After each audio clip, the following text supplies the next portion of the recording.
കർത്താവ് നിങ്ങളോട് കൂടെ അങ്ങേ ആത്മാവോടും കൂടെ. വിശുദ്ധ ലൂക്ക അറിയിച്ച പരിശുദ്ധ സുവിശേഷത്തിൽ നിന്ന്. കർത്താവേ, അങ്ങേക്ക് മഹത്വം. അധ്യായം 5, 1 മുതലുള്ള തിരുവചന ഭാഗം. അക്കാലത്ത് ദൈവവചനം ശ്രവിക്കാൻ ജനങ്ങൾ യേശുവിന് ചുറ്റും തിങ്ങിക്കൂടി. അവൻ ഗനേസറത്ത് തടാകത്തിൻ്റെ തീരത്ത് നിൽക്കുകയായിരുന്നു. 2 വള്ളങ്ങൾ കരയോടടുത്ത് കിടക്കുന്നത് അവൻ കണ്ടു. മീൻപിടുത്തക്കാർ അവയിൽ നിന്നിറങ്ങി വല കഴുകുകയായിരുന്നു. ശിമയോൻ്റേതായിരുന്നു വള്ളങ്ങളിൽ ഒന്ന്.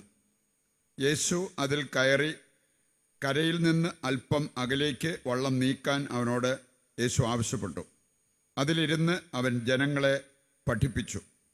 സംസാരിച്ചു തീർന്നപ്പോൾ അവൻ ശിമയോനോട് പറഞ്ഞു, ആഴത്തിലേക്ക് നീക്കി മീൻ പിടിക്കാൻ വലയിറക്കുക. ശിമയോൻ പറഞ്ഞു, ഗുരോ, രാത്രി മുഴുവൻ അധ്വാനിച്ചിട്ടും ഞങ്ങൾക്ക് ഒന്നും കിട്ടിയില്ല. എങ്കിലും നീ പറഞ്ഞതനുസരിച്ച് ഞാൻ വലയിറക്കാം. വലയിറക്കിയപ്പോൾ വളരെയേറെ മത്സ്യങ്ങൾ അവർക്ക് കിട്ടി. അവരുടെ വല കീറി തുടങ്ങി. അവർ മറ്റേ വള്ളത്തിലുണ്ടായിരുന്ന കൂട്ടുകാരെ ആംഗ്യം കാണിച്ച് സഹായത്തിന് വിളിച്ചു. അവർ വന്ന് 2 വള്ളങ്ങളും മുങ്ങാറാകുവോളം നിറച്ചു. ശിമയോൻ പത്രോസ് ഇത് കണ്ടപ്പോൾ യേശുവിൻ്റെ കാൽക്കൽ വീണ്, കർത്താവേ, എന്നിൽ നിന്ന് അകന്നു പോകണമേ, ഞാൻ പാപിയാണ് എന്ന് പറഞ്ഞു. എന്നാൽ തങ്ങൾക്ക് കിട്ടിയ മീനിൻ്റെ പെരുപ്പത്തെപ്പറ്റി ശിമയോനും കൂടെയുണ്ടായിരുന്നവരും അത്ഭുതപ്പെട്ടു. അതുപോലെ തന്നെ അവൻ്റെ പങ്കുകാരായ സബദീപുത്രന്മാർ യാക്കോബും യോഹന്നാനും വിസ്മയിച്ചു. യേശു ശിമയോനോട് പറഞ്ഞു, ഭയപ്പെടേണ്ട, നീ ഇപ്പോൾ മുതൽ മനുഷ്യരെ പിടിക്കുന്നവനാകും. വള്ളങ്ങൾ കരയ്ക്കടുപ്പിച്ച ശേഷം എല്ലാം ഉപേക്ഷിച്ച് അവർ അവനെ അനുഗമിച്ചു. കർത്താവിൻ്റെ സുവിശേഷം. ക്രിസ്തുവേ, അങ്ങേക്ക് സ്തുതി.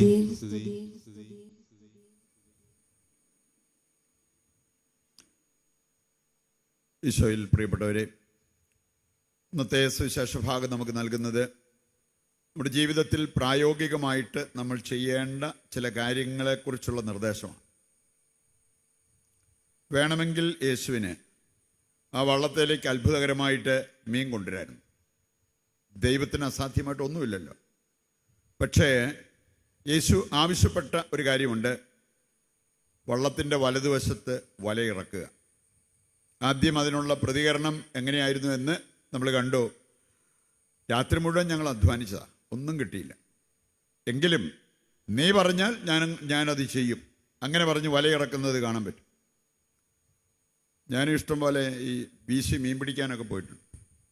പോയി തിരിച്ചു വരുമ്പം കൂടയ്ക്കകത്തൊന്നും ഇല്ലെങ്കിൽ അമ്മയോ വീട്ടിലുള്ള ആരെങ്കിലുമൊക്കെ ചോദിക്കാമായിരുന്നു, നീ പോയിട്ടൊരു പൂഞ്ഞാനെ പോലും കിട്ടിയില്ലേ? ഇത്രയും നേരം കഷ്ടപ്പെട്ടിട്ട്. അത് കേൾക്കുന്നത് നമുക്കൊരു വിഷമമുള്ള കാര്യമാണ്. കാരണം നിഷ്ഫലമായിട്ട് അധ്വാനിച്ചു. പ്രിയപ്പെട്ടവർ, ഇവിടെ രാത്രി മുഴുവൻ അധ്വാനിച്ചിട്ട് ഒന്നും കിട്ടിയില്ല. എന്നിട്ടും അവിടെ ഇനി നീയൊന്നും ചെയ്യണ്ട, ഞാൻ അത്ഭുതം പ്രവർത്തിച്ച് മീനെ കാണിക്കാം എന്ന് പറഞ്ഞ് അങ്ങനെ ഒരു കാര്യത്തിലേക്കല്ല പോയത്. കർത്താവ് പറഞ്ഞു, ആഴത്തിലേക്ക് വലയിറക്കുക, വലതുവശത്തേക്ക് വലയിറക്കുക. അങ്ങനെയുള്ള ചില നിർദ്ദേശങ്ങൾ നൽകപ്പെട്ടത് ബൈബിളിൽ നമ്മൾ കാണുന്ന കാര്യമാണ്. അതിൻ്റെ ഫലമായിട്ട് അത്ഭുതകരമായൊരു മീൻപിടുത്തം അതാണ് അവിടെ സംഭവിച്ചത്. എന്താണ് ഇതിൻ്റെ സന്ദേശം? നമുക്ക് എല്ലാവർക്കും വളരെ എളുപ്പത്തിൽ മനസ്സിലാക്കാവുന്ന ഒരു കാര്യമാണ്. അതിന് നമ്മെ സഹായിക്കുന്ന ഒരു വചനമാണ് സുഭാഷിതങ്ങൾ 16:3. അവിടെ പറഞ്ഞിരിക്കുന്നത്, നിന്റെ അധ്വാനം ദൈവത്തിന് അർപ്പിക്കുക, നിന്റെ പദ്ധതി ഫലമണിയും. പറയുകൊണ്ട് നമ്മൾ അധ്വാനിക്കണം, എന്നാൽ ആ അധ്വാനം ദൈവത്തിന് സമർപ്പിക്കണം. അധ്വാനവും പ്രാർത്ഥനയും ഒരു നാണയത്തിൻ്റെ 2 വശങ്ങൾ പോലെ പോകേണ്ടതാണ്. അങ്ങനെയുള്ളവർക്കാണ് ജീവിത വിജയം എന്നുള്ളത് ദൈവവചനം നമ്മെ ഓർമ്മിപ്പിക്കുന്ന കാര്യമാണ്. ഇന്നത്തെ ആത്മീയ ഭോജ്യത്തിൻ്റെ പ്രമേയം, അതും വിഷയവും ഇതുതന്നെയാണ്. നമ്മൾ അധ്വാനിക്കണം, എന്നാൽ ദൈവാനുഗ്രഹം കൂടെ വേണം. അവിടെയാണ് ജീവിത വിജയം നമുക്ക് ഉറപ്പിക്കാൻ സാധിക്കുന്നത് എന്നത് കർത്താവ് നമുക്ക് നൽകിയിരിക്കുന്ന വലിയ ഒരു സന്ദേശമാണ്. ഇനി നമ്മൾ കാണുന്നുണ്ട്, അധ്വാനത്തിന് അതിൻ്റേതായിട്ടുള്ള സൽഫലങ്ങളുണ്ടെന്ന് ദൈവവചനം കൃത്യമായിട്ട് നമ്മളെ പഠിപ്പിക്കുന്നുണ്ട്. അലസരായി നമ്മൾ ജീവിച്ചു കഴിഞ്ഞാൽ തിന്മ നമ്മളിൽ പെരുകിക്കൊണ്ടിരിക്കും എന്നുള്ളതും കർത്താവ് നമ്മെ ഓർമ്മിപ്പിക്കുന്ന ഒരു കാര്യമാണ്. മദർ തെരേസയുടെ ജീവിതത്തിലേക്ക് നോക്കിയാൽ നമുക്ക് കാണാൻ സാധിക്കും. 18 വർഷം മാസിഡോണിയയിൽ അവിടെ ശുശ്രൂഷ ചെയ്ത ഒരു വ്യക്തിയാണ്. ദൈവാത്മാവ് കൊടുത്ത പ്രചോദനം അനുസരിച്ച് അവിടുന്ന് നേരെ ഭാരതത്തിലേക്ക് വന്നു. പാപങ്ങൾക്ക് വേണ്ടി തൻ്റെ ജീവിതം മാറ്റിവെച്ചു. അതിൻ്റെ ഫലമായിട്ട് ദൈവം കൂടെ നിന്നു. നമുക്കറിയാം, മദർ തെരേസയുടെ ഓർഡറിലേക്ക് നോക്കിയാൽ സ്ത്രീകളുണ്ട്, പുരുഷന്മാരുണ്ട്. അവരൊക്കെ എത്ര സമർപ്പണ ബോധത്തോടെ പ്രവർത്തിക്കുന്ന മിഷണറിമാരാണ്. അവരെ സംബന്ധിച്ചിടത്തോളം ലോകത്തിൻ്റെതായിട്ടുള്ള ആഡംബരങ്ങളോ ഒന്നുമില്ല. നമ്മളാണെങ്കിൽ 5-10 വർഷങ്ങളായിട്ട് ഉപയോഗിച്ചിട്ടില്ലാത്ത ഡ്രസ്സ് നമ്മുടെ അലമാരിക്കകത്ത് കാണും. 8-10 വർഷങ്ങളായിട്ട് ഉപയോഗിച്ചിട്ടില്ലാത്ത സാധനങ്ങൾ നമ്മുടെ വീട്ടിൽ കാണും. ആർക്കും കൊടുക്കത്തുമില്ല, നമ്മൾ ഉപയോഗിക്കത്തുമില്ല, എടുത്ത് ദൂരെ കളയത്തുമില്ല. അങ്ങനെ ഇതെല്ലാം വെച്ചുകൊണ്ടിരിക്കുന്നത് കാണാൻ പറ്റും.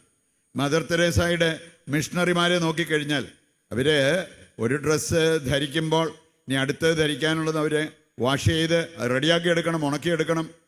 അങ്ങനെ ഏറ്റവും ലളിതമായ ജീവിതം നയിച്ച വ്യക്തികൾ. ഇവർ വിദേശി ഈ ഓർഡറിൽ ചേർന്നിട്ട് പലർക്കും അതങ്ങോട്ട് മനസ്സിലാക്കാൻ പറ്റിയില്ല. ലോകത്തിൻ്റെതായ കണ്ണുകൾ കൊണ്ട് കാണുന്നവർ അവർ ഈ വിദേശിയോട് ചോദിച്ചു, സായിപ്പ ഇങ്ങർക്ക് എല്ലാ സുഖസൗകര്യങ്ങളും ഉണ്ടായിരുന്നിട്ട് അതെല്ലാം കൂടെ ഇട്ടെറിഞ്ഞ് ഇങ്ങനെ വന്ന് ഈ ജീവിക്കുന്നത് എന്ത് ശുദ്ധ മണ്ടത്തരം. അദ്ദേഹം പറഞ്ഞൊരു കാര്യം, നിങ്ങളീ പറഞ്ഞ സാധനങ്ങളൊക്കെ എനിക്കുണ്ടായിരുന്നു, പക്ഷെ എനിക്ക് സന്തോഷമില്ലായിരുന്നു. ഇപ്പം എനിക്ക് ഈ പറഞ്ഞ ആഡംബരങ്ങൾക്കുള്ള യാതൊരു സാധ്യതയുമില്ല. ഞാൻ മിനിമം കൊണ്ട് ജീവിക്കുന്ന വ്യക്തിയാണ്, പക്ഷേ എനിക്ക് സന്തോഷമുണ്ട്. ഒരു കാര്യം നമ്മുടെ ഹൃദയത്തിൽ നമ്മൾ ഉറപ്പിക്കേണ്ട കാര്യമാണ്, നമുക്ക് സൗകര്യങ്ങളല്ല, വേണമെങ്കിൽ ഈ ലോകത്തിൻ്റെതായിട്ടുള്ള നേട്ടങ്ങളല്ല യഥാർത്ഥ സന്തോഷം തരുന്നത് എന്നത് ജീവിതം കൊണ്ട് അനുഭവിക്കേണ്ട കാര്യമാണ്. അത് അനുഭവിച്ച വ്യക്തിയായിരുന്നു ആ സായിപ്പ്. അതുകൊണ്ടാണ് അദ്ദേഹത്തിന് അപ്രകാരം ബോധ്യത്തോടു കൂടി പറയാനായിട്ട് സാധിച്ചത്. ഇന്നത്തെ ആദ്യ വായനയിൽ നമ്മൾ കാണുന്നൊരു കാര്യമുണ്ട്, നമ്മുടെ ബുദ്ധി സാമർഥ്യത്തെക്കാൾ എത്രയോ വിലപ്പെട്ടതാണ് ദൈവത്തിൽ നിന്ന് നമ്മൾ പഠിക്കുക എന്നുള്ളത്. ദൈവത്തിൽ നിന്ന് പഠിച്ച് അതനുസരിച്ച് നമുക്ക് ജീവിക്കാൻ സാധിക്കണം. ബുദ്ധിശാലികളെക്കാളും അറിവുള്ള വ്യക്തികളായിട്ട്, അഭിഷേകമുള്ള വ്യക്തികളായിട്ട് നമ്മൾ മാറണം. അങ്ങനെയുള്ളവർക്ക് വലിയ കാര്യങ്ങൾ ചെയ്യാൻ പറ്റും. നമ്മൾ കാണുന്നുണ്ട് മദർ തെരേസ കണ്ടു കഴിഞ്ഞാൽ എന്തായാലും ഉണ്ടായിരുന്നു. അവസാന കാലഘട്ടത്തിലൊക്കെ ഒരു കൊഞ്ച് പോലെ വളഞ്ഞു നിന്ന്, എന്നാലും അവരെ കണ്ടതേ അമേരിക്കൻ പ്രസിഡന്റ് പോലും എഴുന്നേറ്റ് നിന്നു. സാധാരണ ആരെ കണ്ടാലും പുള്ളി എഴുന്നേറ്റ് നിൽക്കുന്നതല്ല, ആൾക്കാർ പുള്ളിയെ കാണുമ്പോഴാണ് എഴുന്നേറ്റ് നിൽക്കുക. മദർ തെരേസയെ കണ്ടപ്പോൾ അമേരിക്കൻ പ്രസിഡന്റ് വരെ എഴുന്നേറ്റ് നിന്നു. അപ്പം നോക്കിയേ, നമ്മുടെ ശരീരത്തിൻ്റെ ഷേപ്പോ സൈസോ ഇതുവല്ലതും ആണോ പ്രധാനപ്പെട്ടത്? നമുക്ക് ശരിക്കുള്ള ആധ്യാത്മികത ഉണ്ടെങ്കിൽ മറ്റുള്ളവർ നമ്മളെ ബഹുമാനിക്കും. പിതാവായ ദൈവം പോലും നമ്മളെ ബഹുമാനിക്കും എന്നാണ് പറഞ്ഞിരിക്കുന്നത്. കാരണം നമ്മൾ കറതീർന്ന ശുശ്രൂഷകരായിട്ട് മാറുമ്പോൾ, ദൈവാനുഭവമുള്ളവരായിട്ട് മാറുമ്പോൾ പിതാവായ ദൈവം പോലും നമ്മളെ ബഹുമാനിക്കുമെന്നുള്ളത് യോഹന്നാൻ 12:26 വായിക്കുമ്പോൾ നമ്മൾ കാണുന്ന ഒരു കാര്യമാണ്. ഈ മദർ തെരേസ നമ്മെ പഠിപ്പിച്ചൊരു കാര്യമുണ്ട്, നിനക്ക് സമൂഹത്തിൽ സമാധാനവും സന്തോഷവും കാണാൻ ആഗ്രഹമുണ്ടോ? നന്മ കാണാൻ ആഗ്രഹമുണ്ടോ? ഇതാദ്യം നിൻ്റെ കുടുംബത്തിൽ തുടങ്ങണം.